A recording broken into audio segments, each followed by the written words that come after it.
Yeah, Ellen, chat isn't available to us apparently. Nothing. Oh, okay. Thanks for letting me know that. I will work on that with Gaku on the side. And this meeting is recorded now.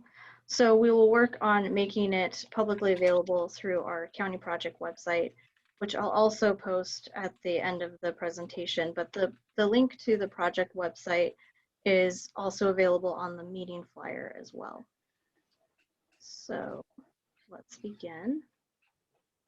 So the Foothill Expressway Ox Lane project between El Monte and San Antonio was identified through previous work that was completed in the 2003 and 2008 expressway planning studies.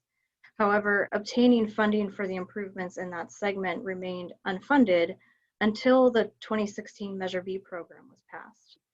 The general purpose and need behind the project is to relieve the bottlenecking that has commonly occurred along the expressway between downtown Los Altos coming off of San Antonio Road to the I-280. Lost it already. So therefore, the key elements of the design included the following. The addition of an ox lane in each direction, the addition of a second right turn from southbound Foothill onto westbound El Monte, the addition of a second through lane on westbound El Monte Ave, the squaring of the corners and the elimination of the free right turns at all four legs of El Monte, and the addition of ped sensors and crosswalks, and also the addition of bike slots at San Antonio Road and El Monte. And so now what I'd like to do is hand off the rest of the presentation to my colleague Ananth Prasad, who's going to walk us through the concepts that we've developed. And as I mentioned, we'll work on getting the chat up and running. But if you could hold your questions and comments to the end, then we'll use the raise hand feature. All right.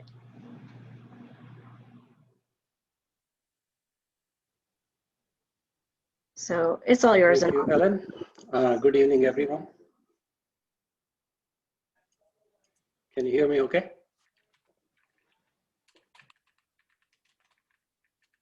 Can you guys hear me? Yes, Ananth, we can hear you. Yes. Okay. Yes.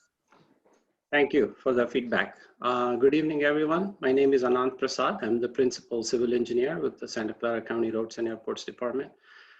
I oversee the traffic engineering as well as the signal operations division and maintenance. I just wanted to give you some before project conditions, so that way people on the call are familiar with what was there. You guys are probably familiar, but I'm just kind of going to walk you through here. So we had a free running right at this intersection at all corners, and the bicycle transition that's in question used to be a shoulder. You can see the two, can you guys see my pointer? Let me change that to a laser pointer.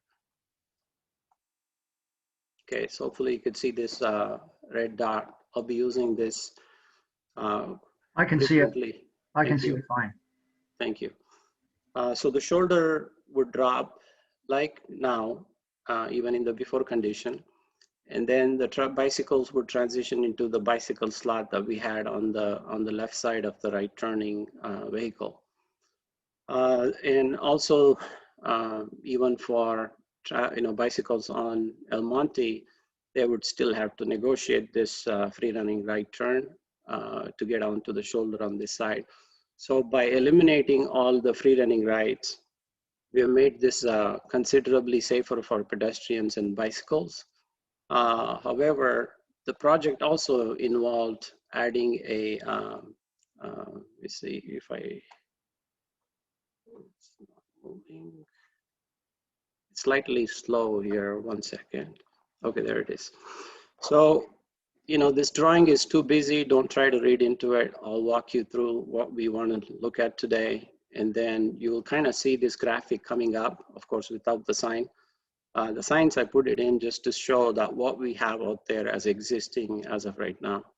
So the change was, if you now look at it here on Foothill Expressway, we have 2 expressway through lanes, and we also have an auxiliary lane. It's a 3rd lane. That through lane turns into a right turn only onto El Monte.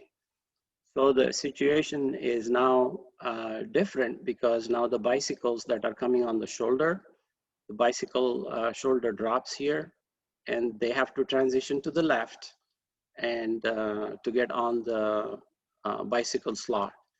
So we purposely did the double right turn only for a short length. And then we left the single right turn for quite a distance in order to help with this transition. However, this transition is different from the before condition because here the bicycles will have to yield. The vehicles are already in this lane. So we understand that you guys are having some difficulty. So that's what we are here for. We have some options that we want to go through with you and get your feedback, and then we'll see how things go. So with that, I'm going to, once we receive this, once we started receiving these complaints, then we started looking at, let's look at other jurisdiction and see what they have done. Maybe there's some things that, we can do as part of coming up with these alternatives. So we started looking at the surveying other jurisdiction. Thanks to Google Aerial, we could do that very easily. But I did not go through every city. I just took some sample locations that are similar to this condition. So every example that I'm going to show you has a right turn lane, the through lane that turns into a right turn lane, and you have a bicycle transition from right, which is on the shoulder here, and they're going to the left, which is to the left of the right turning vehicle. So this is a common theme across. I'm going to show you a couple of examples just to get everybody up to speed on what are we discussing, what the issues are, and what are we doing with this configuration. So if you look at the first one, this is in Cupertino, De Anza and Stevens Creek Boulevard. We have a right turn lane. That's this through lane that turns into a right turn lane at this point. And we have a bicycle transition that happens from right to left. If you look at the lane drops on the right and picks up on the left. And they do have shadow. It's kind of hard, it's faded, but they do have shadows in the lane to guide the motorists, to alert the motorists and also guide the bicyclists. So now another example is Stevens Creek at Highway 85. If you look at this, the bicycle lane on the top, it ends. This is in the shoulder, and then picks up on the left-hand side of the right turning. So this is again the transition area, and they have shadows. The reason that you cannot do a diagonally striped transition is because in this situation, bicycle need to yield and get over to the left as gap permits. So this is the reason that the standards don't suggest to do the transition stripe. So the shadows is the only available option. I'm going to discuss a few other things. And in this situation, the traffic is actually turning onto a freeway, Highway 85. So it's a high-speed right turn traffic. I've tried to look at similar type of examples so that way I bring in context here. So here is a bicycle lane that ends on the right. This is in San Jose, and they also have shadows. The bicycle lane picks up on the left. So the transition area is marked with shadows. So then we kind of expanded our search to look at other cities, a little bit going out of our immediate area. One example, Embarcadero at Howard Street in San Francisco. They do the same thing. Embarcadero is pretty busy. This lane turns into a right turn only. You can see that, right turn. So here, what they've done is they put a green back on the shadow. That's slightly different from other jurisdiction, but this is a green backing, so maybe it stands out better. Then we looked at, the bicycle capital city, which is in California, it's Davis. So if they have thought through or come up with some example, maybe that'll be useful for us to look at. So we did find one, and I'm just bringing this to your attention here. So this is on Hutchinson Drive. The striping here is not very clear. So I do have a street view that I'll show, share with you, but the idea is similar. The bicycle lane ends on the right and then picks up on the left, and you have a transition area. In this transition area, because we can't do diagonal transition that most bicyclists are used to, in this situation, we can't do that. So this particular city in Davis, they have done this transition striping that look different. So here is the street view picture of the same transition striping. So they have these green bike stripes, since we can't do that diagonally, so they went across the entire lane width. So the motorist coming in this lane and the bicycle lane that ends here, both of them will be alerted to this transition area as bike transitions from right to left.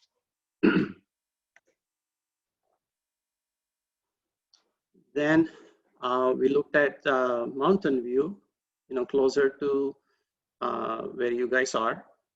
This is on Shoreline Boulevard at El Camino Real. Similar situation, the bicycle shoulder ends here, picks up on the left. We have a lane that turns right turn only. If you kind of follow this, it becomes a right turn only lane. So they also had a similar striping like Davis had. So, and this image actually shows up much better, so it's kind of easy to see. I also have a street view of the same location.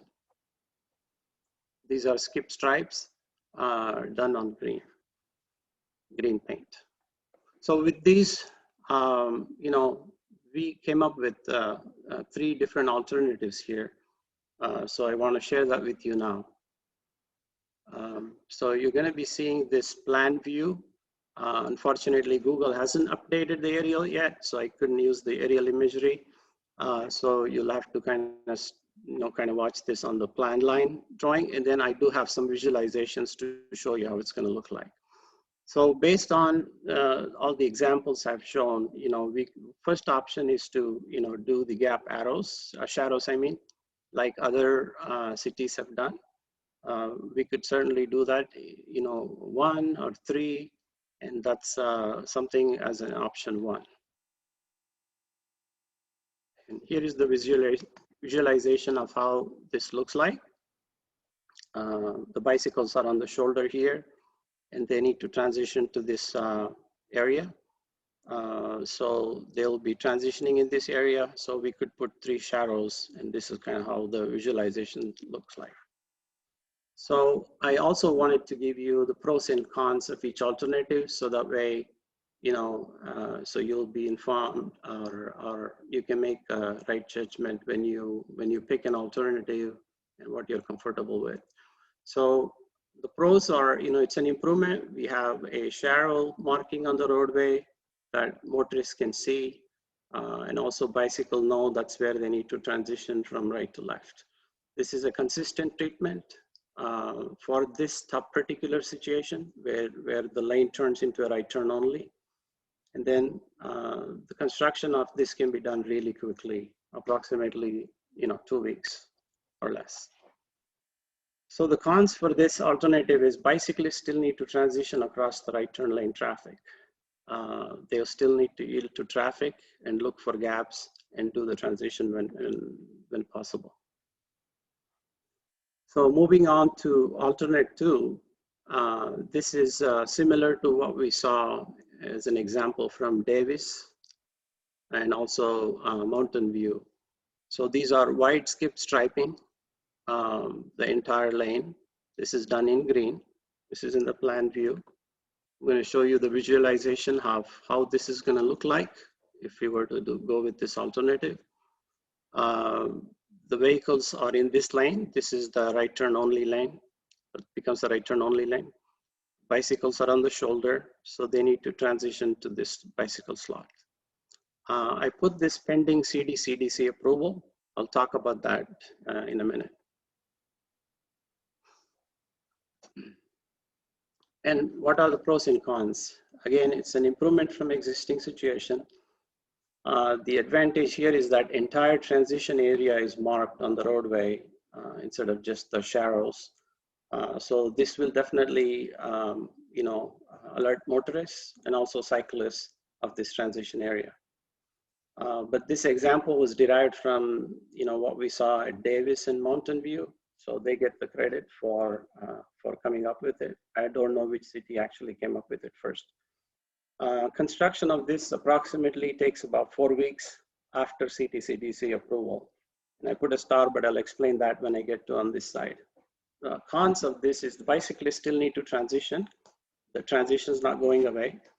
Bicyclists will still need to yield to traffic and look for gaps and then do the transition. But the thing is, at least the area is, has the green paint so that their motorists are alerted. So this alternative needs approval from California Traffic Control Devices Committee. For those of you who don't know, CTCDC is the committee that approves all of the traffic control devices that are used on the roadway, on public roadways in California. Whether it's a city or a county or a state, everyone has to follow this. So unfortunately, when I checked on this alternative, that was not approved by the CTCDC. Cities may have experimented, but it sure looks like a good idea. So we are taking the approach, we're taking this request to CTCDC to get the approval to have this type of striping, especially in this situation where you have a through lane that's turning right only. And the bicycles need to transition in that area. I think this will be important. Whether we pick this alternative here tonight or not doesn't matter. At least we want to have this option available. So we are proceeding and requesting the CTCDC for approval. We should hear about that soon, sometime next month. And depending on that approval, if this alternate is chosen, it'll probably take us about 4 weeks after that to complete it. Now moving on to the third alternative, it's completely different. So I just want to walk you through a little slowly here. The bicyclists in this alternative continue to stay on the shoulder. So if you see this, there is no more transition area where the bicycles don't have to go from right to left. They stay on the right. The shoulder is no longer, it's not stopped. It continues on all the way to the intersection. And then where the double right starts, we have a concrete median curb here that's protecting the bicyclists from the right turning vehicles. It may not be very clear on this plan view, but let me show you here is the detail. It's the same plan view that you saw before. Now, if you look at the details here, the shoulder continues to this point, and then the concrete median island picks up. So it's kind of protected. This area is protected and also has vertical delineators as shown here. So the bicycle slot that's currently here between the through and the right turn has been shifted over to the right. And it's to the right of the right turning vehicles. Some of you will have comments to say, but I just want to walk you through first, you'll understand. So we do have a concrete curb protecting that. So the bicyclists will be protected. And also you are wondering how is bicycle trying to cross this intersection? I will also explain that how the signal operates in this condition so that it'll make it clear for you. So here is the visualization, how the visualization looks like for this particular alternative. The bicyclist on the right of the right turning vehicle, but there is a curb that's protecting. And here's another look of the same alternative, different view.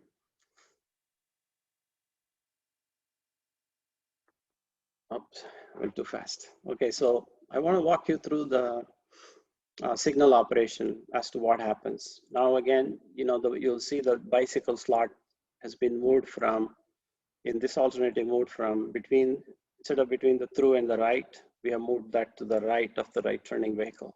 So obviously there is a, if you don't have this protection at the signal, there could be conflict with the right turning vehicles. So in order to prevent that, so I just want to walk you through what happens with the signal. This is, let's say everything's red, cross traffic is probably moving, and now it's turned for the expressway to go green. So here is the two expressway lanes, through lanes. This is southbound. We have that green. And now the very first is that we allow the pedestrians and also the bicycles to cross with this expressway through movements. And if you notice, the right turns are red arrow, and we also have signs here already. In the current configuration, we already have signs that says no turn on red, because with the double right turn, we wanted to use that for protection of pets. And now we are extending that to protecting the bicycles also. So when the signal turns green, if the bicycle's waiting here at the beginning, so they will be able to go through. Again, if the pedestrians have pushed the button, they will also be able to go through. So this is not, pets are not calling bicycles, bicycles are not calling pets. These are independent, depending on the detection that we see here. So then after the pedestrians and bicycle phase is completed, then we have red for bicycle and also for pedestrian. But now the right turn vehicles will go. So now they have a green arrow where they can turn right. The double right turn's fine because there's no conflict. The bicycles stopped at this point, and also pedestrians are stopped. So with that, hopefully you get a clear understanding of how the signal operates. And then let me just quickly go through the alternative 3. Here the pros are, again, it's an improvement from existing. One of the main differences between this and the other alternative is it completely eliminates the conflict with right turning traffic. So the right turn traffic, could back up to the San Antonio intersection or to Palo Alto for that matter. The bicycle movement will not be impacted at all with this, because the bicycle will have a shoulder that takes them to the intersection, and at the intersection they're protected with the curb, and the signal also provides them with a bicycle specific signal that gives them a conflict-free movement across the intersection. And they remain right, there's no transition, and I think I talked about all that. So there are some cons to it. This is, it's going to introduce some delay, because now in the current configuration, the through movement, the expressway through movement, the bicycle movement, and the right turns can all go together because there is no conflict between them. But now with this, the right turn movement will be stopped until the bicycle is clear, and we're going to have timing set based on the bicycle speed. That phase will be set based on the bicycle speed, just like we do for pedestrians. And then construction is a little bit longer here because we do have to make some signal changes, and also, installing that concrete curb, we have to do some minor design work. I'm just saying 1 to 2 months, and that's how much it's going to take. And good thing is we don't need any other approval for this alternative. So with that, I'm going to turn this back over to Ellen, then she will take it from here. Thanks, Ananth. All right. So before we open up to questions, I do want to just review some next steps and some things that are going on. So for tonight, the reason why we are bringing you these concepts and these alternatives is because we are, it's our intent to respond to the feedback first and foremost that we've received on the project. And on the other hand, I do know that there is a lot of feedback and questions about just the Foothill corridor in general. And I saw somebody raised a question about that in the chat as well. And so I will talk about that in a minute.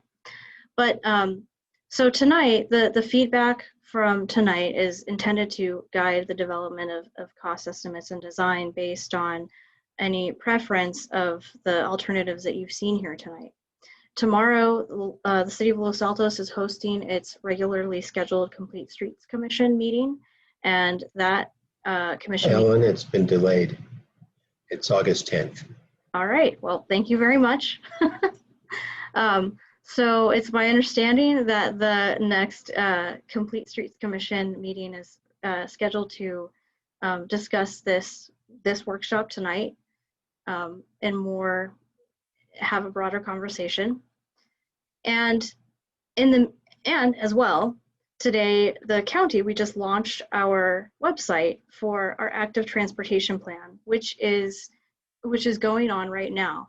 And so this is a first for the county and for the Roads and Airports Department to put together a fully multimodal bicycle and pedestrian countywide plan that looks at and assesses safety on our streets and roads for cyclists and pedestrians. And so I invite you to visit that website link so that you can learn about what is going on with the plan, what's involved. Particularly, you can view a timeline of the planning study. There's also an interactive map that you can leave comments and draw and provide us feedback for any location in the county, and not just the expressways, but the entire county road network. And also, we will provide study documents through the website as well. So one thing I want to impart is that as we go through and answer questions, you know, what we want to solve tonight is come to some conclusion about the intersection at El Monte and Foothill, but also that we're opening the door, we're scratching the surface on the discussion about Foothill Expressway in general, and also how bikes are accommodated on our expressway system and throughout our county roads in general. So please, I invite you to visit the website and leave feedback. Okay, so now with that, I will open the floor to comments. And what I wanted to do is, let's see here in the chat.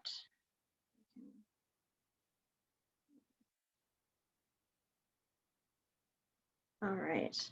In the chat, I wanted to start with a few questions that I picked up from Tim Wee, if I said that correctly, Tim Wee. You looked like you had a question about, you know, it looked like you were comparing the scenario on Fremont Ave to the 85 North. And so did you want to elaborate on that question, or? Actually, Ellen, can I just chime in directly on that? Yeah, we can go past that because your designs, and by the way, congratulations, you did an excellent presentation putting these images together and the visualizations. Great job, and really addressing a lot of concerns. Just quickly jump to the nugget is that final design, that's beautiful design, will provide a challenge for people taking a left turn. Cyclists either need to take the lane or do a box turn. You need to call that out and have a little turn box down there. But having a bicycle may use full lane in advance of that. For the people who want to go faster and just use it through lanes, let traffic know that you may see some bicyclists in the main lane there and make it okay for them to be there. And then for the super fast cyclists, they can be like a car. And for the more cautious cyclists, that protected design was really cool. In the opposite direction, going to San Antonio, you still have a lane crossing issue, and you could use that green striped option that you showed for Davis on that direction and see how well that works. And actually do a comparative study and say, protected on the El Monte side, which is definitely feels better, and then the stripes on the other direction, and then you'd be a role model. Those are both pretty awesome designs. So thank you. Thanks, Tim.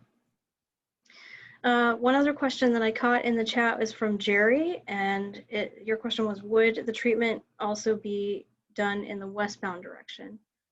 Anant, I'll defer to you.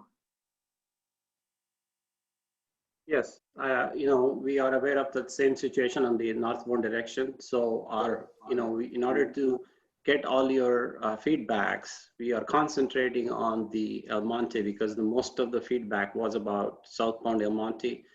We will come up with a suitable solution for the other side also. So we're not leaving that alone. So we're going to do, either mirror type of treatment or, like Tim just mentioned that, maybe we can go with that option too once the CTCDC approves, because that one is a single lane transition, and it's slightly different than the, and it's also much closer to the intersection, so the vehicles will be slower. Thank you. Thank you. All right, a third question I caught in the chat was from Madco, who asks, what about making this a designated bike throughway as it's already a major route between Cupertino and Palo Alto? And thank you for that question. So, because that exactly gets at a lot of feedback that we've heard from throughout the last few years about the desire to see something more bike friendly on Foothill Expressway. What I would say is that this project, through addressing the conflict at this location tonight, the alternatives that you've seen are not geared necessarily for a whole full-blown installation of bike lanes just yet. However, that is why I am really plugging this bike plan, and through that evaluation and through that planning study, it is our intent to fully understand what we can do on the corridor, because also too, we are aware too that there is interest from VTA and potentially looking at a bicycle superhighway on Foothill Expressway. So I think that that we know that there are a lot of cyclists that travel this corridor. So while this treatment tonight is not necessarily the silver bullet just right yet, please be assured that that is something that we are looking at and do want to study in further detail. And so I invite you to look at the link, but I'll hand it over to you if you have any last thoughts or questions. No, I just think it's a reality that people use it as a bike corridor. So why not make it official and make it big, and more people could use it. Thank you. Thank you. Okay, another question I see in the chat is from Lauren Ledbetter. Would it be possible if alternative 3 is chosen to incorporate advanced bike detection to reduce bike waiting times? And I guess we could even modify at times when motor vehicle traffic is low and bike traffic is high. So I will defer to Ananth if it's possible to incorporate advanced bike detection to reduce bike waiting times. Absolutely. And in fact, thank you, Lauren, for bringing that up. If you look at my graphic, I had actually put in the graphic, there is an advanced loop at the entrance where we start the concrete median barrier. That's exactly where we have the advanced loop. And our plan is, if we go with that alternative, we're going to have the advance. So the bicyclists, as they start to come in, the signal will already know that the bicycle's here. So the right turn traffic, if it's green, this is, let's say in the middle of the night, but the right turn will stay green because of the expressway stays green with that. And then as soon as the bicycle's approaching, then it can turn to red and give the way for bicyclists. So that's already planned, but I failed to mention that it's in the visualization, by the way. So thank you for bringing that up. Thanks, Ananth. The next question I'm going to move on to is from Tom Shoup, who asks, how does alternative 3 work if the light is green? And I think you might be asking if the traffic light is green, but I'm not sure if you meant if the bike light is green. So yeah, this is Tom. I meant if the traffic light is green, and so the bike should merge with the through traffic, they still have to get across 2 right turn lanes.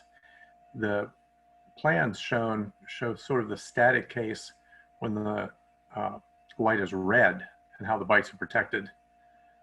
But what happens when the light's green? Right. Let me see if I can go back to that. I believe that the purpose, so in alternative 3, the lane is positioned to the right so that the cyclist stays on the shoulder all the way, so that there shouldn't have to be any transitioning. But Hi, another, Ellen. It's Harry here. That doesn't make Let me any just sense because see. people would be Hold on. turning right onto El Monte, and bikes would still have Hold to on. transition. I think I can clarify your question. Ellen, I think what the gentleman is asking is that once the right turns get a green arrow, the bicycle signal turns red. Can you turn it back, please, in the presentation to the simulation that Anant did of the traffic signal? yeah, let me. And there is definitely an additional delay for bicyclists under alternative 3, because when they approach the intersection, the through traffic will have a green ball. The right turning traffic will have dual right green arrows, and the bicycle will have a red bicycle signal under that scenario. And I think that just needs to be pointed out. Yeah, I think that's problematic because if you're a couple hundred feet away from the traffic signal, you might not realize that on a bike, your signal is red when you're really worried about looking over your left shoulder to see, what the traffic's doing that's merging right. You're just looking at the green light, not the smaller red light for bikes. So maybe I can clarify this, try to clarify. So if you look at this visualization, this is an actual picture of how the green lights are laid out. So the one on the mast arms, there are 2 on the mast arms, that's for the 2 through lanes. And then what we have on the right, oops, something happened. Ellen, is that you or me? Oh, there. So if you look at on the right, this is for the right turn arrow, right turn traffic. So we have a signal head here, and we also have a signal head here that kind of lines up with these right turns. This one's actually pretty much lining up with this. So what we may have to do as part of the signal work, like I said, is that we may have to move this, the right turn signal head to the mast arm, and then the bicycle signal will be positioned, aligned, so that the bicycles will be able to see. There'll be a signal head with a red bicycle head and a yellow and a green, just like that. That'll be facing them. So they will not be looking at this one because this will be out of the way. And after that, there will be a right turn arrow here. That will be for the right turns. And then we can't see your cursor on the, I don't know if you're using it, but we can't see it. I'm so sorry. Let me share my screen again. So I didn't think about that. Okay, so let me go back to that slide.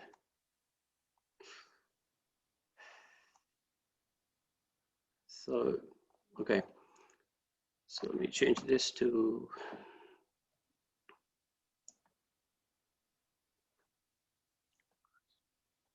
okay. So can you see my right pointer?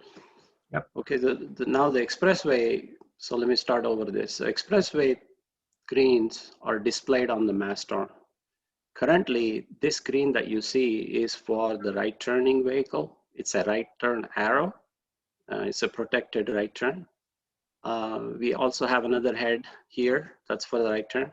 So as part of this alternative, now we are switching everything to the right turns are moving to the left and the bicycle slot is open. So this now more aligns with the bicycle. So we will replace this with the bicycle signal head. So that is in their alignment. And then move this one back on the mast arm for the right turns to see the right turn arrow because their position is now slightly different. So the bicyclists that are coming here will not need to look at this at all. They just need to look at their signal head that's right in front of them. So, and we can also add additional one on the near side. If that's needed for the bicycles, we can also add that. We will take a look at that when we do the final design, if this is the alternative that's chosen. We'll look at that in the design, make sure that the alignments line up correctly. Hopefully that answers your question. And Anand, thanks. I think that's pretty clear. So if the car signal is green, a bike approaching this needs to understand that they must go into this far right-hand lane and only respond to the bicycle signal. That's not very intuitive. And I don't have a great suggestion, but Tom, I go far through back that. from the intersection. Please, let me finish. Okay, sure. Far back from the intersection, it has to be made clear in this alternative 3 that bikes are restricted to this right protected lane. The other thing to keep in mind is there's a rising grade to this intersection, and that also, limits sight lines and so on. Yes, just to, points well taken. We will take a look at that in the detailed design and make sure we address all these issues. I believe the grade that you're talking about, once we get, closer to where the transition area is, after that it's pretty flat, but, I'll take your word for it, but we will look at that in the detailed design and ensure that we can do that correctly. We can align this correctly. And as far as in the spirit of a community engagement, any of you who want to bike through here, I'll go with you. All right, thank you. All right, we have a few more questions in the chat. I want to keep getting through. So the next one is from Jonathan Bloom. And he asks, alternative 2 is more visible than 1, but I noticed that the lines are still dashed between lane 2 and the bike slot. This means cyclists are merging left into a slot at the same time as cars can continue to merge right across the slot. Shouldn't there be a solid line to prevent cars from moving right across the bike slot? Yes, you're right about that. So if you look at our, if you look at our current design, let me go back. If you look at this current design, I'm hoping you guys are able to still see my cursor. This is a solid line. We put it in especially to stop people from merging. All the merging from number 2 to this aux lane, or from aux lane to number 2, all needs to happen when the bicycle is fully on the shoulder, protected on the shoulder under current configuration. So we will extend that in the visualization. I think we did not show that correctly, but if you look at this visualization, it shows that. So thanks for bringing that up. So we will fix that visualization. Our intent is to keep this solid because we don't want traffic from the through lane now coming in at this transition area. So we have already done this in the existing scenario that's out there in the field today. It's already solid, and our plan is to continue to keep this if this option is chosen. This is John. I'm just wondering if even a double line would be better, because obviously cars merging right while the cyclists are merging left is a kind of catastrophe. Right. Is a double line a possibility? We'll look into that. Thank you. Okay, thank you. All right, next question is from Lauren. How would alternative 3 be maintained? I think we still, which agency would be responsible for sweeping? That's a good question. Yeah, Ellen, you want me to take that? Sorry. Sure. Yeah, that's a good question. That's always, I think this area will probably need to be, maintained differently. Obviously, the sweeping trucks won't be able to fit. We don't have anything that's small here, and this was one of the issues. But we will be able to deal with our maintenance, and then maybe they'll have to hand blow it or whatever is necessary. We'll have to, come up with that plan. And also, just if I could go back, Lauren, you brought up a question, and this is where the advanced detector will be placed. So in this visualization, it's shown, like I mentioned before. Great, thank you. All right, so it looks like the last question we have in the chat, and then I will move over to any raised hands, is from Peter Ludeman. He missed how the bike light works and is asking if there's a sensor in the roadway. So Ananth, do you mind just touching on that one more time? Yeah. So, we In fact, we came up with some special loops back in 2000, I would say 2005 or 2006. Our department experimented with different, number of wires that are used in the loop wire to get that, sensitivity increase so that it can pick up bicycles. We did some tests, and this is long before any standards were there available at that time. So we've been using that. And then now the MUTCD, of course, has a standard for a bicycle specific loop. It has specific number of turns to use, and that's exactly what it will be used here. So the loop here will be sensitive enough to pick up the bikes.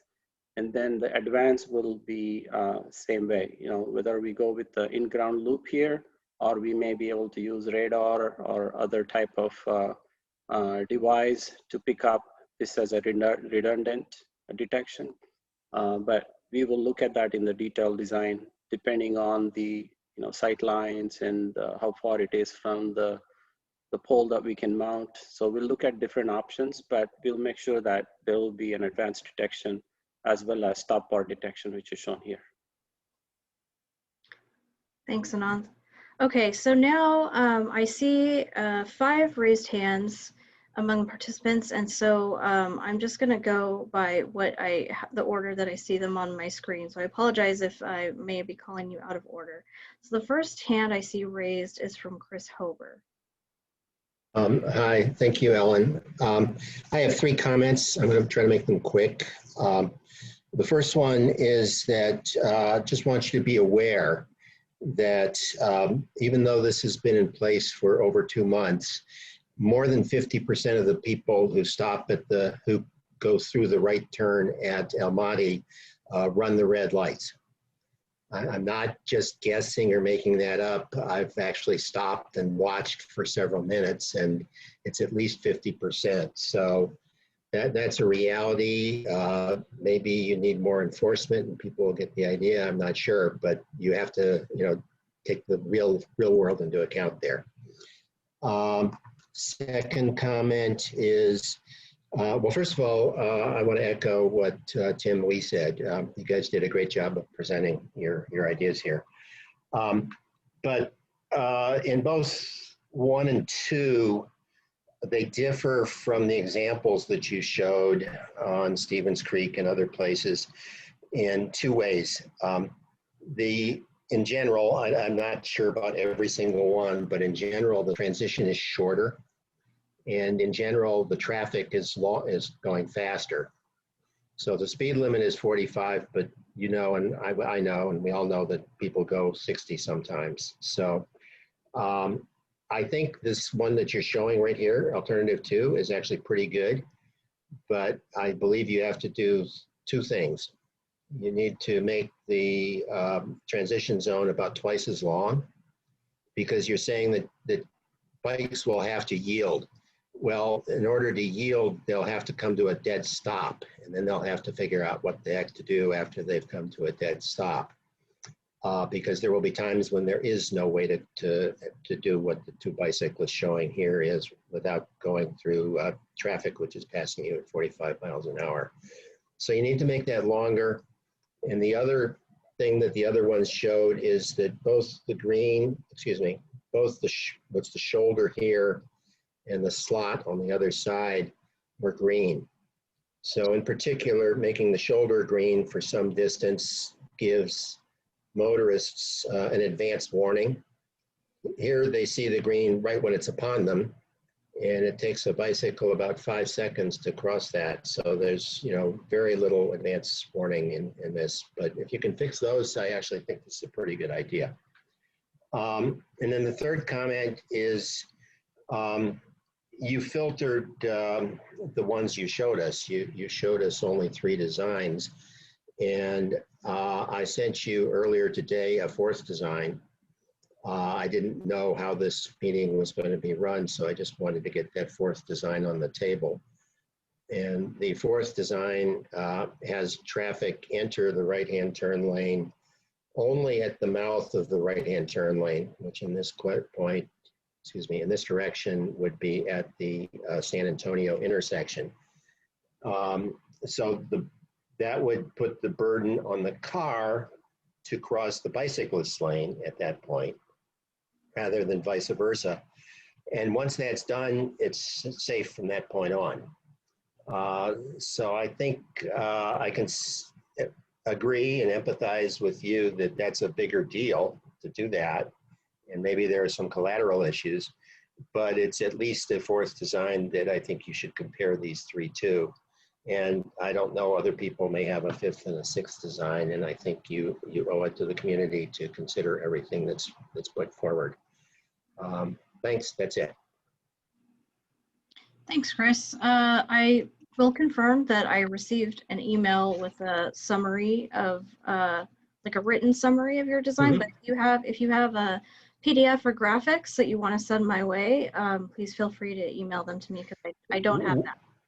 Well, I could make one. I've talked to Marisa at the city, and I believe one exists, but I don't know who owns it or where it is. And so I'll try to see if we can get you one. Sure. Thank you. All right. Looks like Jerry, your hand is raised. Thank you. I quickly second all the positive comments. I appreciate everyone being so responsive to the need and having some really great ideas to kick off conversation. I had a few that I wanted to throw in myself. I like alternative 2 that's currently shown here. I'm both a motorist and a cyclist, so I see it from both perspectives, and really defensive driving or cycling is all about predictability. And I find this wide green, I love green paint. I find this wide still has a lot of variation in where the cyclist would be or where the car would be. Would it be possible to consider more of a, starting in the bike lane where that right-hand bike is for, whatever the appropriate time is, 100 yards or what have you, and then having a narrower path through that transition so that cars know exactly where the bikes are going to be positioned, and likewise the bikes know where they should be positioned. I think that given that visibility would help everyone navigate the intersection a little bit more predictably. So that was one comment. Second comment is that I've noticed that I go through this intersection either in my car or on my bike nearly every day. And I noticed that the transition of traffic on El Monte headed into Los Altos, so headed north, making the left turn, that has 2 turn lanes that when they turn the corner, they go into 3. And likewise on San Antonio, turning onto El Monte, it's 2 turn lanes turning onto 3 on the expressway. And what I observe happening is that cars, when they make that turn off of San Antonio as an example, they turn their steering wheel the minimum amount and they go into that outer right lane. And then they suddenly realize that that's becoming a right turn lane and they have to navigate to the left, some of them, maybe half of them from the previous comments. And meanwhile, the bikes are transitioning to the left, and you've got people going in different directions with their attention in different ways. And I thought one possible solution would be to move the start of that 3rd lane up the road closer to the El Monte intersection by several hundred feet.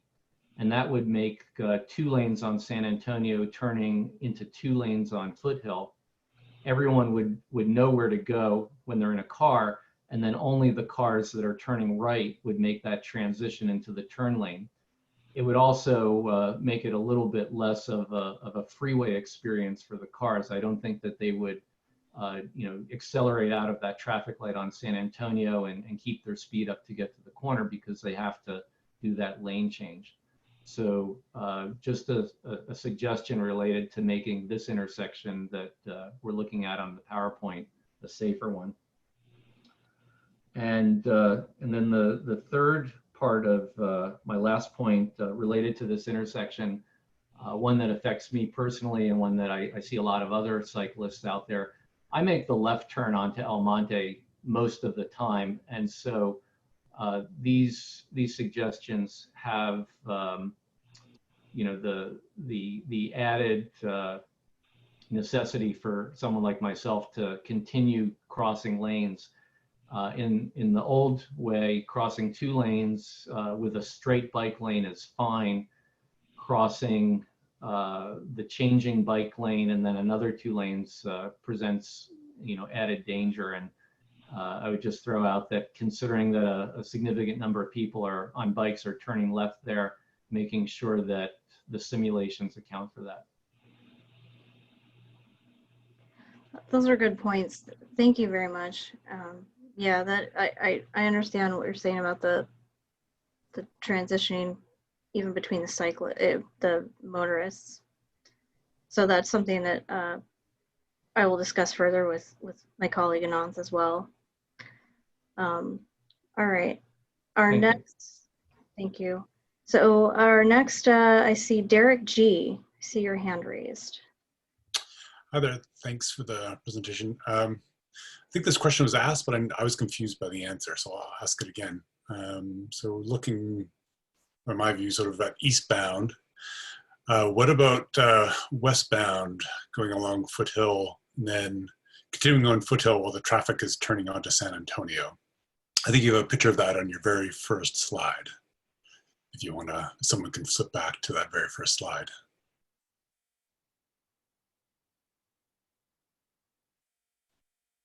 This? Oh, here it is. No, even further back. On the brown project, there you go. This one? I believe so. Yeah, the west. Yeah, westbound view where that cyclist actually is very conveniently. I think some green paint there marking that transition would be useful. It's kind of a hairy. It's not as bad as eastbound, but it's still a bit of a hairy transition.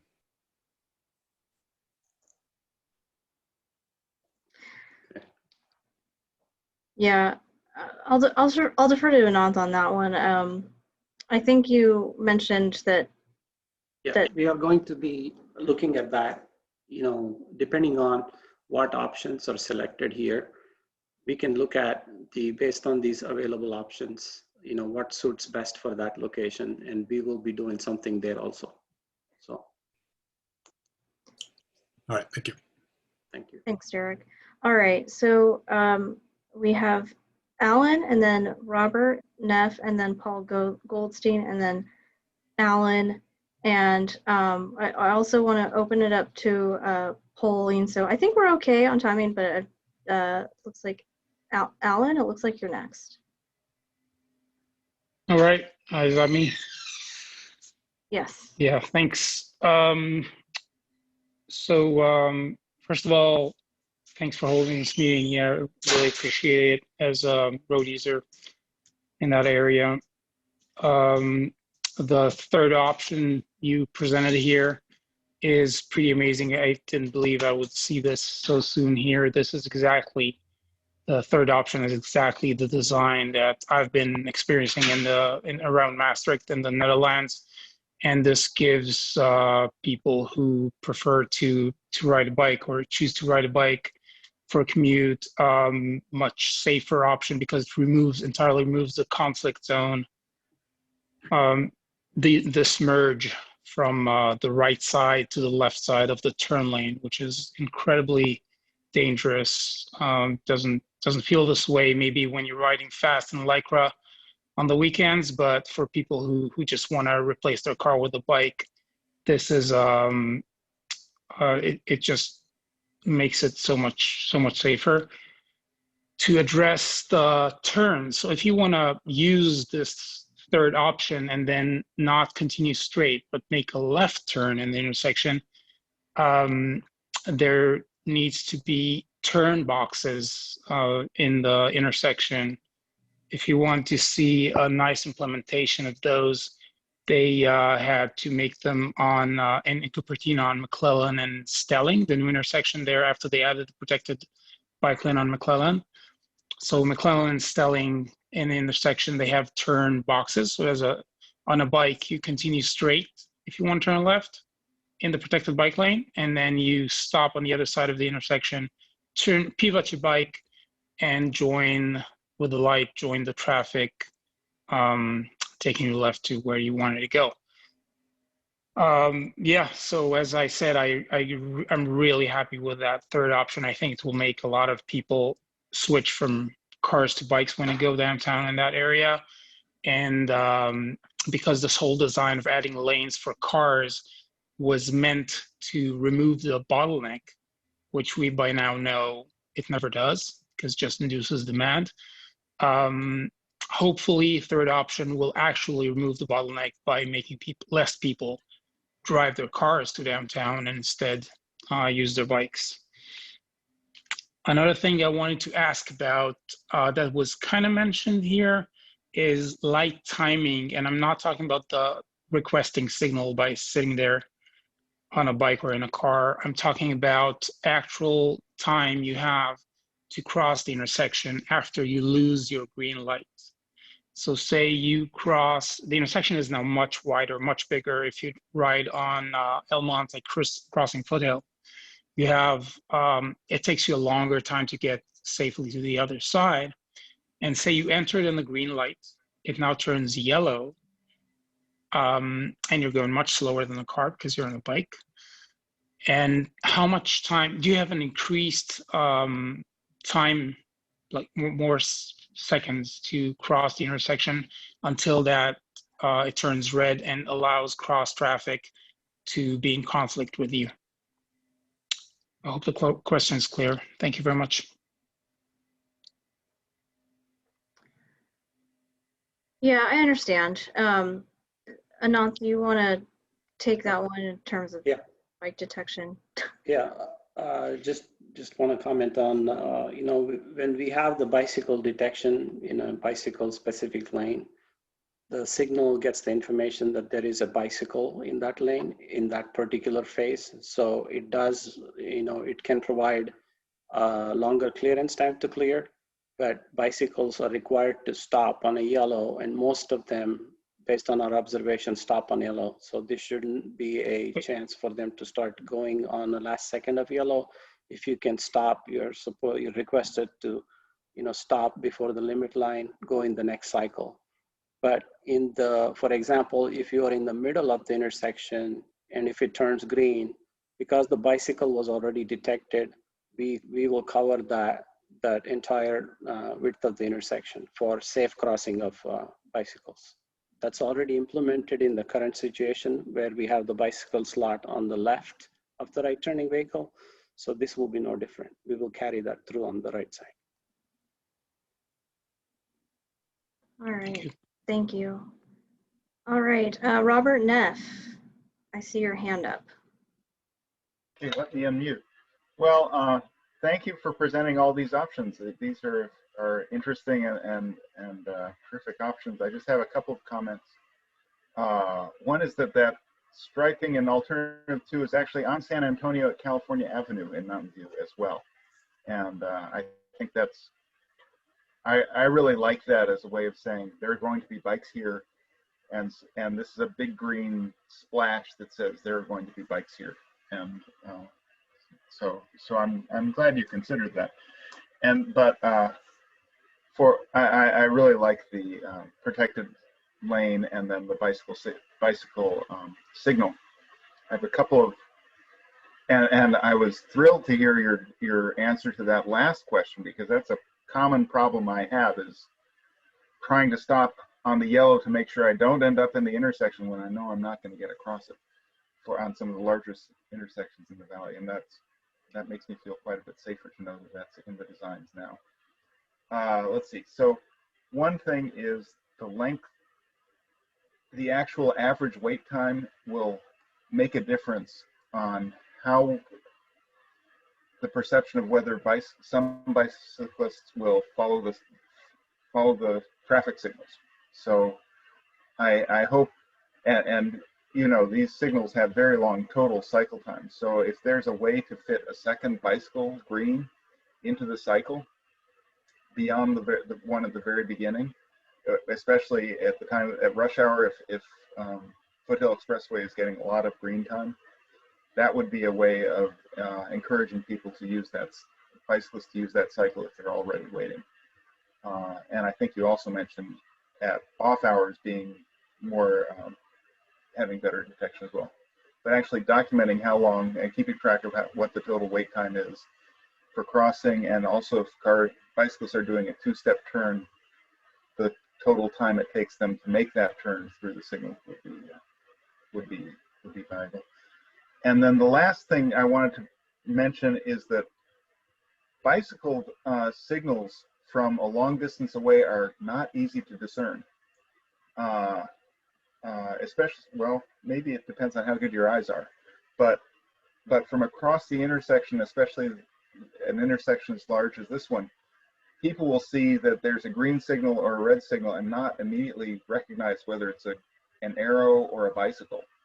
And so that's something so I think that's a good reason to put the bicycle signal head closer to the bicyclists, and maybe in a place where the motorist would not see it and interpret it as a green arrow, for example.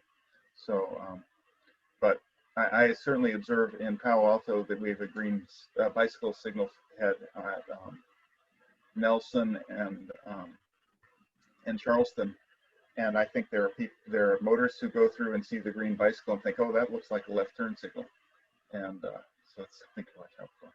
So, but thank you for bringing this, and I'm not sure if that was actually a question in there, but that was really my points. I'd be interested in any of your comments. Thank you, Robert. Those are good comments. I will add too that in general, bike signals are new and are new for the county. They're new for us.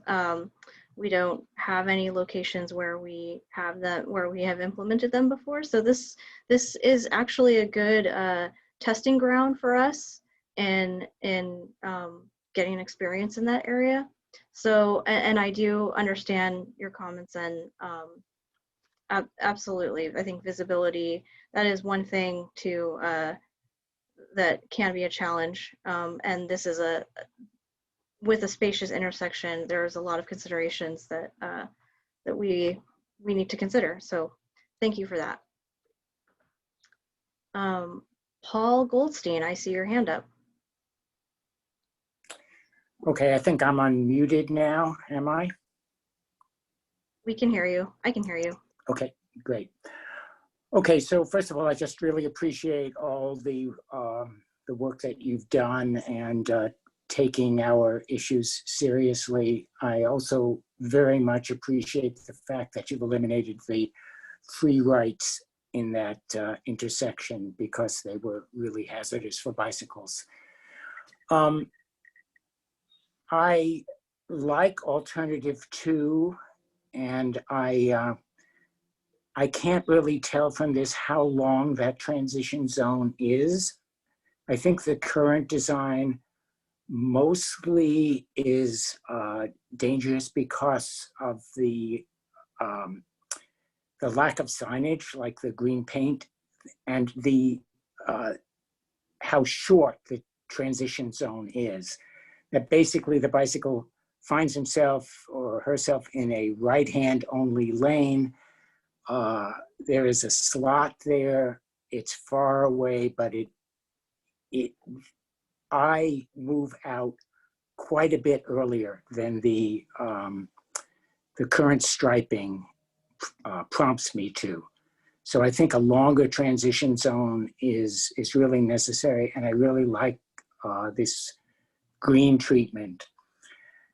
In terms of alternative 3, I think I'm going to be in a minority and say the majority of cyclists on the Expressway are fast cyclists, commuting cyclists, people who are comfortable in traffic, and to expect you to be in the right-hand lane to the right of 2 right-hand turning lanes is something I would be very uncomfortable with. Even though I know I'm protected, I think the green signals are great, but they are new and they're experimental. And I don't know if that they're not experimental, but they are new, and I think they will be confusing to many motorists. I actually cycle this area and through this intersection, or in this area, with some people who don't like it very much in the way it's currently configured. And we take a very simple detour onto University Drive and the like, and we get around it without any problem. So to expect novice or uncertain cyclists on the expressway is, I think, in some ways unreasonable. And if this treatment were common the entire way, I'd say fine. We're adopting a Dutch style, but I think it's unusual and would be novel. And in that way, I think it presents some difficulty. So with that, the only question I've really asked is the extension. How long is that transition zone now compared to how long is it planned compared to what it is now? That's all.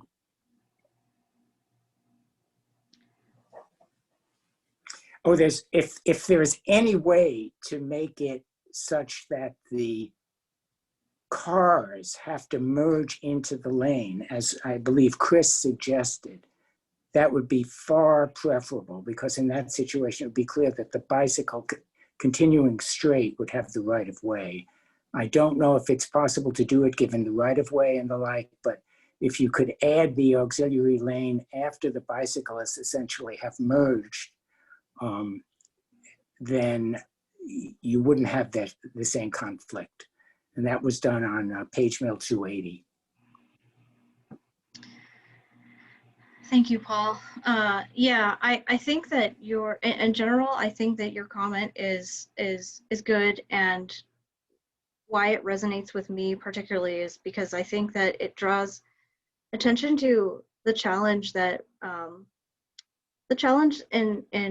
in accommodating for that we face in accommodating for bikes and on the expressways, in that there are different users and there are different comfort levels and skills even among the users that are comfortable riding on the expressway. And so so definitely I hear what you're saying. As far as the distance and the transitioning zone, I think we can look at that. Definitely we will look at that.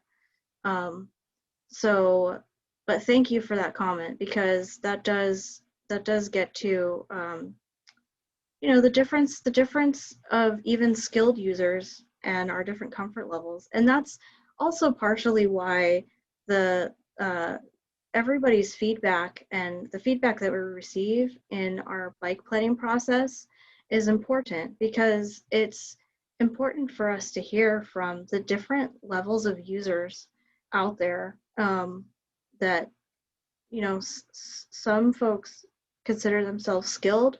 Some folks don't think of their skill level at all. They just want to ride on a facility. And so it's important. So, you know, I've heard these different comments at BPAC from various types of users. And so I thank you for that. All right, so Alan Wachtel, I see your hand up. Thank you. I'm somewhat doubtful about alternatives 1 and 2.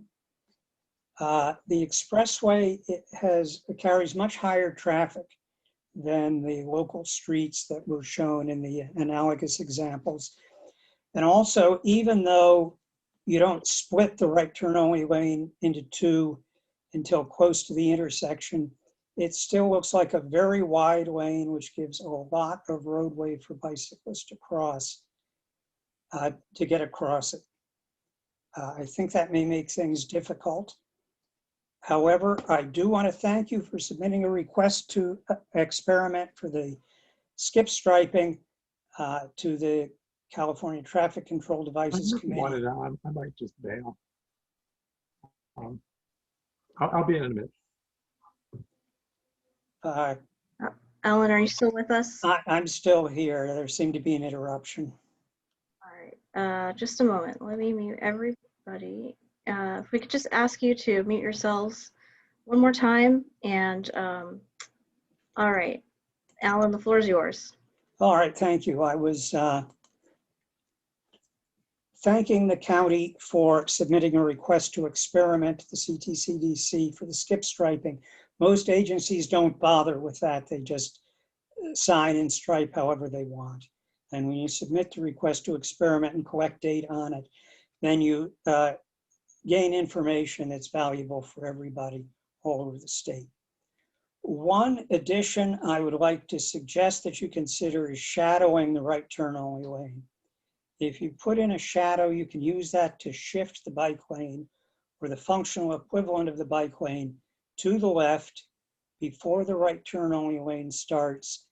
That gives motorists the responsibility for yielding when they cross the bike lane rather than the other way around. As for alternative 3, the signal, I think generally that will work operationally. I'm concerned about the additional delay it imposes on everyone. I'm afraid that that delay may decrease compliance, and I'm really worried about compliance with no right turn on red. A lot of motorists just don't seem to be able to understand that concept. It's also not clear to me how bicyclists turn left from this special bicycle slot. And also, I don't think that you can legally confine bicyclists to that area. I think they have to be permitted to use the traffic lanes if they wish to. I can see, for instance, that if I want to turn left onto El Monte, I might move all the way over to the median right away and ride next to the median up to the left turn lane. And so it would need to be clear that the bicycle signal applies to bicyclists. In the separated facility, bicyclists on the roadway obey the vehicular signal heads. You might also look at the signal phase, with alternatives 1 and 2, you might also look at the signal phasing and timing to see whether there is some way to make it less likely that motorists and bicyclists will be occupying this area at the same time. You can't eliminate it entirely, but you might be able to sort of meter their entry so that there isn't as much conflict.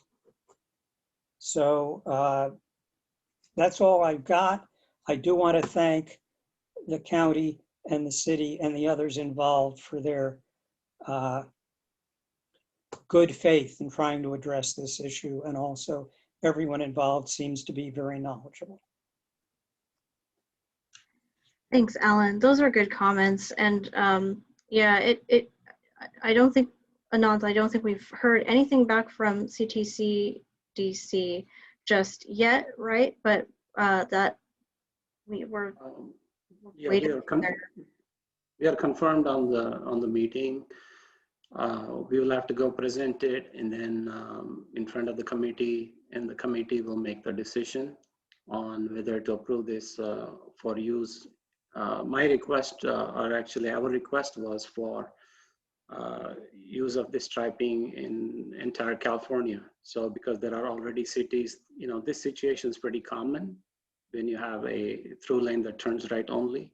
So others can also benefit from it. So I will be speaking in favor of doing this statewide, but they may choose to just to allow for experimentation with the county. And then we will have to go back and provide some data like some other gentleman mentioned here, and then get a permanent approval.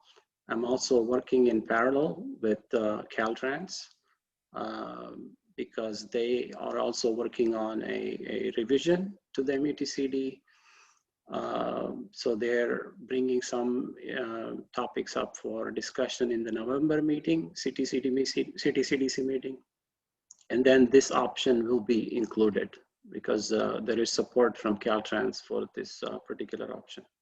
So again, we don't know what the committee is going to rule on, but all we could do is try it out and do our best to get this approved statewide.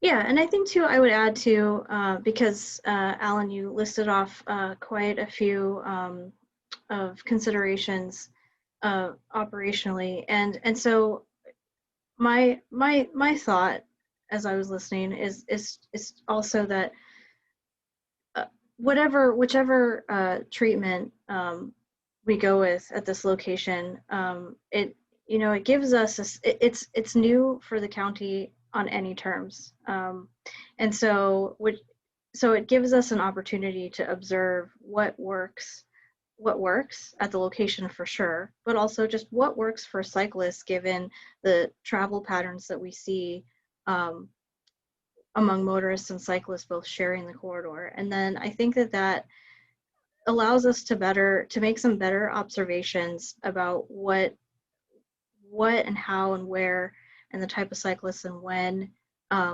folks are out there, so that we have a better idea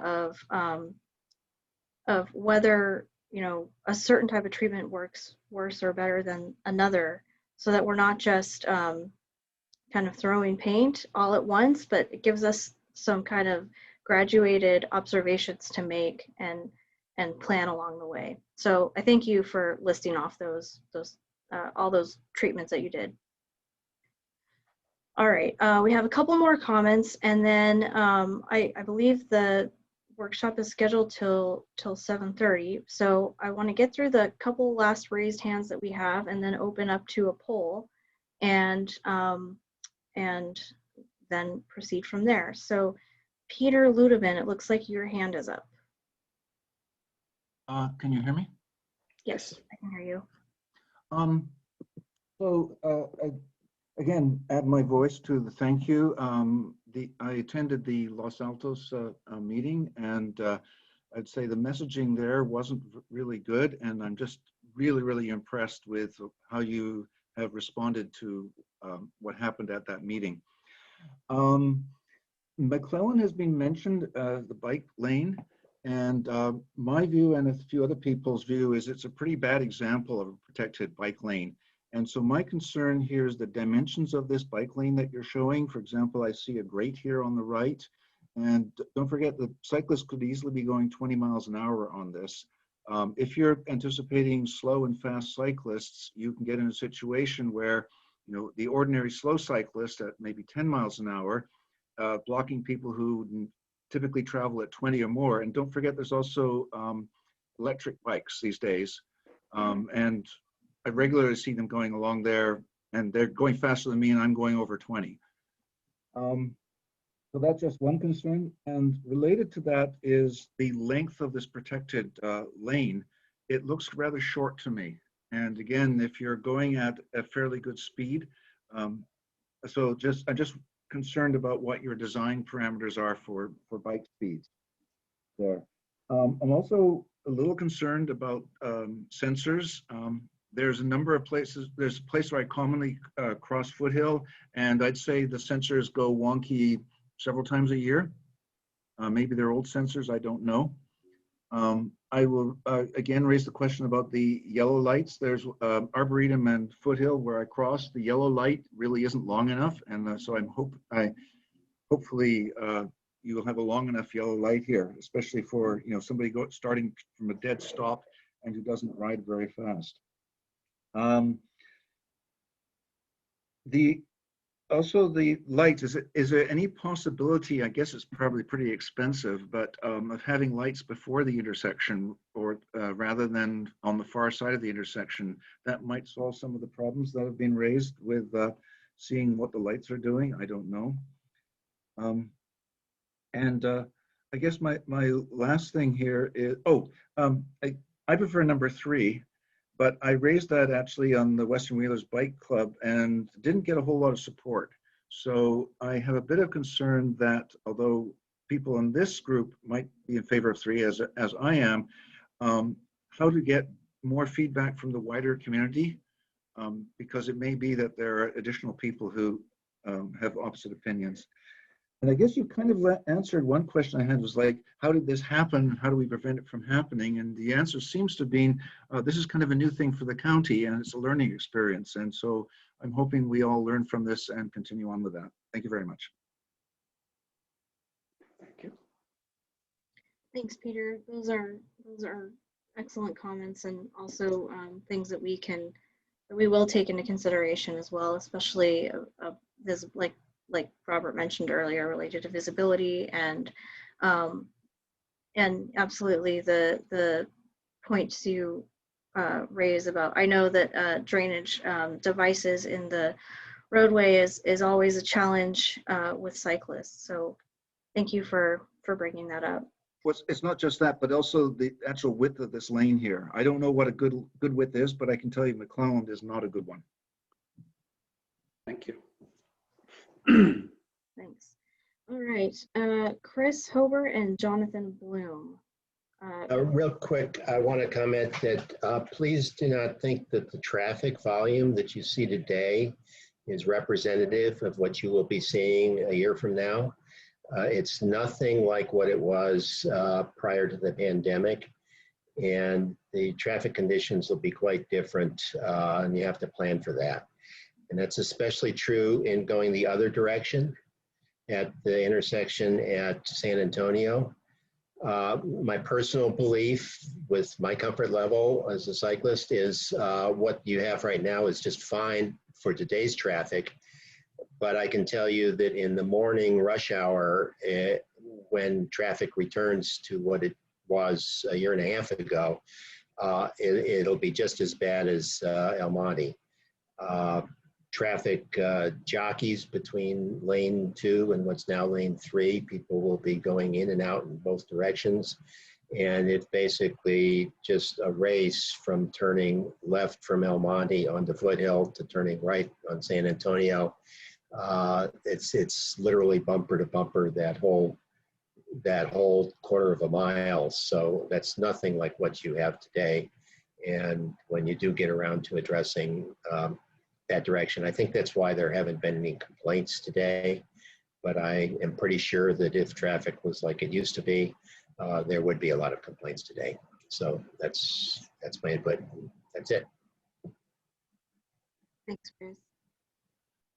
All right, Jonathan, it looks like you have your hand up. Thanks. I just wanted to again add my thanks to for the folks at Rosen Airport for really sweating the details and coming to us with this today. Two very quick things. One is I would like to know if there will be some opportunity to provide feedback after the meeting.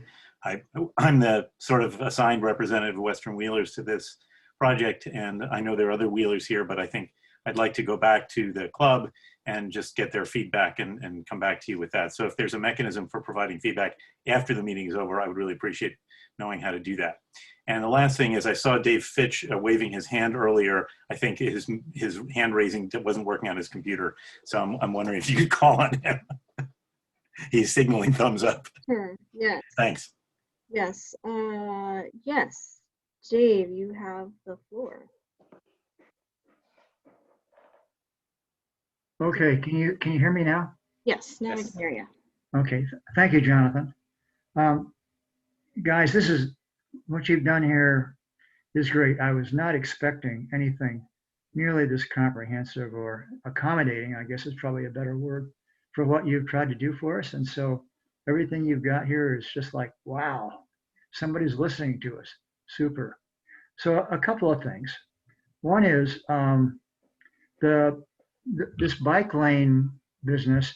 I know Tim, a lot of folks here seem to like it. I would probably find myself over on the left side if I could get there to go around it.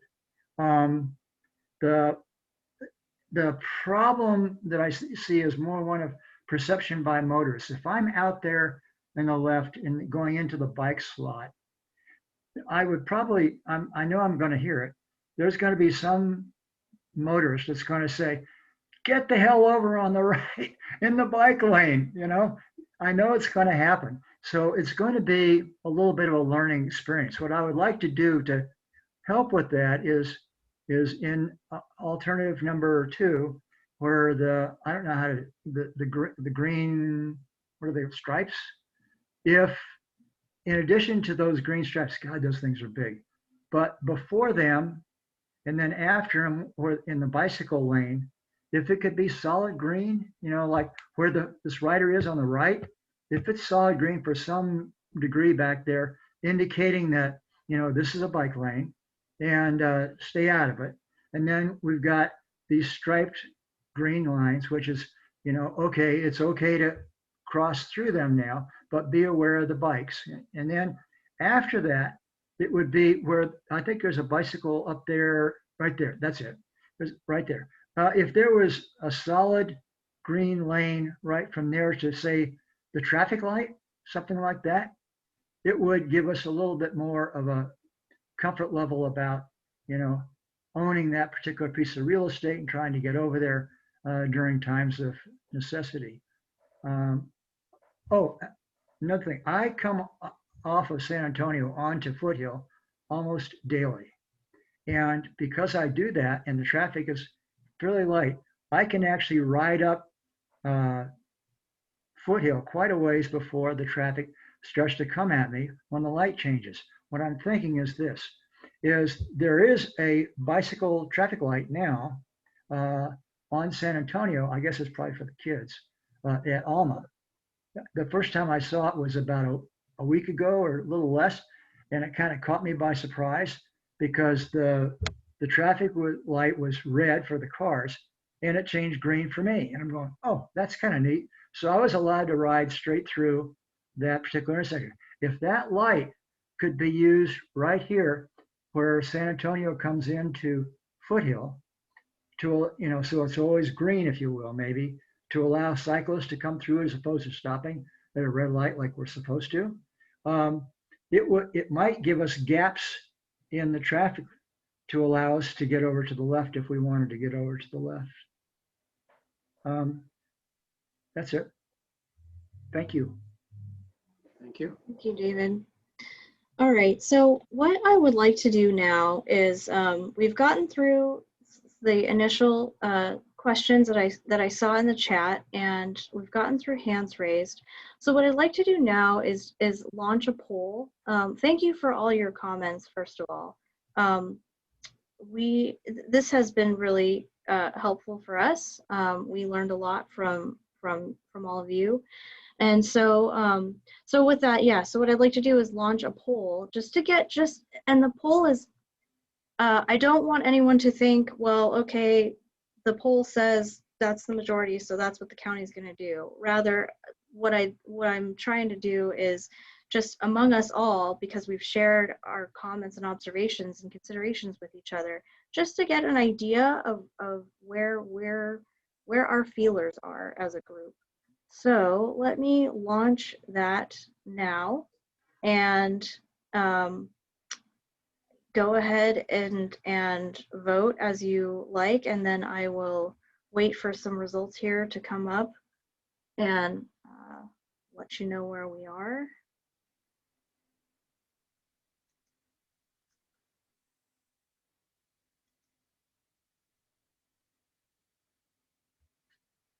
Looks like we're halfway voted. So I'll wait till we get a little bit more.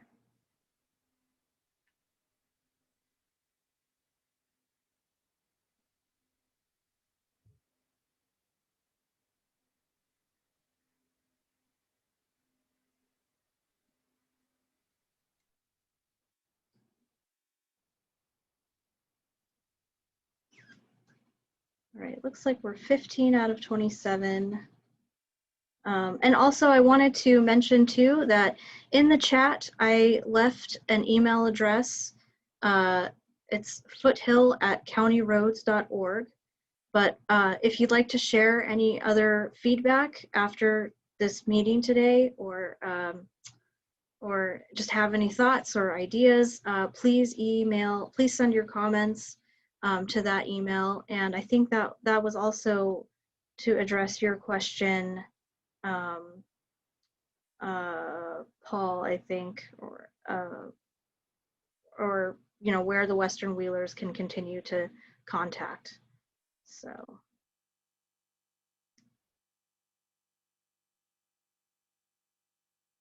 All right, I see that, okay, so we're 16 out of 27. I'm gonna wait just a little bit more, see if we can get any more votes.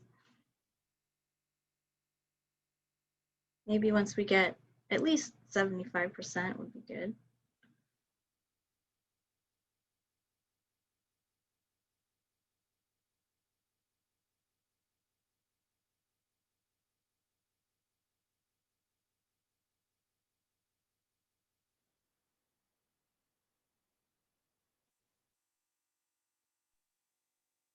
Maybe Ellen, you so should do you wanna have a, address, Yeah, can anybody? Ellen, can you address where the poll comes in case if somebody, so some people haven't seen it? Right, so at the bottom of your screen, you may be seeing share screen reactions and 3 dots say more. And if you click on more, there should be an option to check on a poll.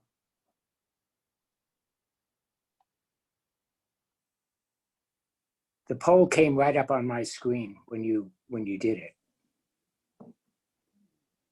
I think Ellen, what we are seeing is, we have the live update of the polls, but where to click on the poll is probably not clear for people. Can you explain that, or maybe Gaku from the city? Yeah, let me defer to Goku. Hi, I see the poll. I think the poll does pop up when you activated it. Unfortunately, my version of the poll, I can't vote because I think I'm the host. So I don't have the button in front of me. And in fact, we have quite a few staff members from city and county. So maybe those staff did not vote for these options. So maybe we do have sufficient community members voting already. All right, I'm gonna end the poll just to close it, and let me share the results here. So let me know if you can see the poll results. Yes. Okay. Yes. All right. All right. So this is just pure demonstration to show where we've landed after all of our discussion and comments tonight. So thank you for that. Clearly, we see that nobody is a fan of the gap sharrows, so that is helpful for us. I'm going to stop sharing these tonight. So, like I said, the polling results are to give us all an idea of where we fall. We as a staff now have to go back and take your considerations into advisement, and start to come up with a design and prepare some cost alternatives about when and how we can best implement the next steps. And in the meantime, we are always taking your feedback. We'll continue to take your feedback, and of course, I'm going to continually ask for your feedback as we go forward into the next part of our planning study. So, again, you can provide. You can email the Foothill at countyroads.org about this if you have comments or questions about this particular location, the intersection at Almonte and Foothill. And if you'd like to leave additional comments about Foothill Corridor in general, or other parts of the county road network in general, please go to the activeSantaClaraCounty.org website and play around with the interactive map. And I'd like to hand the mic over to Barry Ng for just a minute to kind of recap where we are. And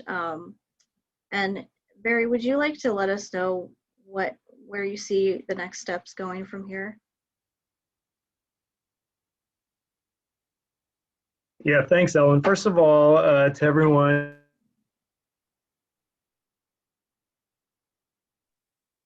and Ellen and Anat, you guys did a great job moderating and answering the questions for everyone, so thank you for that. If we could give you a round of applause, we would do that, but I don't think Ring Central handles that. I think that, as you've described, we have, there you go. Alan, thank you for using technology appropriately. From the director's office, Harry and myself want to thank everybody for participating this evening. I know your time is valuable. You spent an hour and 45 plus minutes with us, so we thank you for that. We're not done on this expressway. With this issue, as Ellen described, we'll probably be back in some fashion at the Los Altos Complete Streets Commission with an update on our thinking, on our decision-making, on the results of what you've shared today. And we'll take additional input at that meeting for those that couldn't join us this evening. We also have further projects down the line on this expressway. This is the project that we talked about this evening was the first Measure B expressway project that added congestion relief and some bike and ped safety improvements at El Monte and San Antonio. As we've discussed this evening, more work to be done there based on your comments this evening, but we also have a second Measure B expressway program project coming probably in the 3 to 5 year range, only because it's programmed that way in the measure. But we'll be doing some additional improvements down at the Foothill 280 interchange area. So there's a bigger project coming along there. But more near term than that, what we have, and Anath, maybe you want to spend a second or two on that, is a special project at the end of Homestead Road and Foothill, where we'll have some, possibly some great pedestrian, bicycle improvements, room for more innovative ideas in getting bikes and pedestrians mingling with cars safely at the intersection of Homestead and Foothill. That's in collaboration with the cities of Cupertino, Sunnyvale. It's part of a longer Homestead corridor improvement project. So Anath, I'll give you the floor in a second if you wanted to describe and update the folks on the call on that. But anyway, as Ellen said, we're always open to comments on how the expressway is operating, on how our projects are going, any perceived problems. We'll always take that feedback. But for now, we'll focus on this issue that was talked about tonight, and we'll bring back some information, updates, if not an outright path forward to the Los Altos Complete Streets Commission meeting on August 10th. So I'll stop there, Ellen. I'll hand it over to Anath if you want to give him a second for the Homestead thing, and then we can wrap up. Yeah, thank you, Barry. I think that project is currently, just getting kickstart. VTA will be the lead on that project, and we do have Lauren on the call here, and she'll be leading the project. It's a corridor-wide improvement on Homestead, connecting to different schools on that corridor. So we are primarily looking at connecting all the pedestrians and bicycles into different schools in that corridor. The last point will be at the beginning point will be at the intersection of Foothill and Homestead. And then we have an opportunity there to look at, what are some of the new improvements that we can do so that we can better accommodate more bikes and pets. So that's an ideal project because it's just getting started. So, that will probably make it through the BPAC and all the reviews from right people. Again, VTA will be leading that, but we should start design sometime next year. That's all I have right now. Excellent. Thank you, Anand. All right. And so with that, I will close the workshop now. But again, thank you to everyone for participating in the poll, for throwing us your comments in chat, for the emails that you've sent us previous to the meeting. And so with that, we can all have our extra 10 minutes early, or 9, I suppose. And you have contact information in the chat if you would like to reach us further. So thank you again, everybody, for showing up, and I will stop recording the session now. Thank you. Thank you. Bye. Thanks, everybody. Bye.